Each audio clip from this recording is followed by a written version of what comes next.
یو څلوختمه طریقه دار چې کله انسان او د سوکي دغه نور سبداوي سبحانك اللهم وبحمدك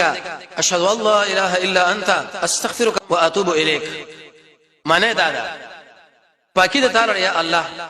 ټول صفاتونه د کمال تعالی دي زګوي په دې کوم چې حقدار د بندګي بل هیڅ نشي سواستانه بکنه غواړم الله تعالی مې رجوع کړي دي کې خبره یاد ساتي بعضی خلک دی هغه سره اسمان په طرف باندې وګوري دا کوته به سوچته کې دا ګور چرته دین د اسلام کې راغلی نه ده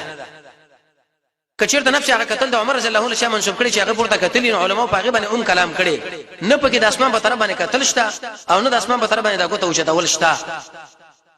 نبی صلی الله علیه وسلم فرمایي وچا چې او داس وکي پورا او داس او به فارغ شو دا داسنه او د شی ویلي سبحانك اللهم راکم چې اوس منګه دعا ویلي وېدل یو مہر ولګولې شي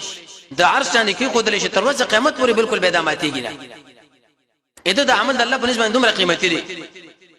دوسر وختم سنت طریقه به کې دا ده چې سړی دې شو اشهد الله اله الا الله وحده لا شريك له واشهد ان محمدا عبده ورسوله اللهم اجعلني من التوابين واجعلني من المتطهرين يلا ما د توبه قبلون کنه وګرځوا توبه استن کنه او هغه چانه چې ځان پاک کړي رسول الله فرمای دله لګ متوجه شي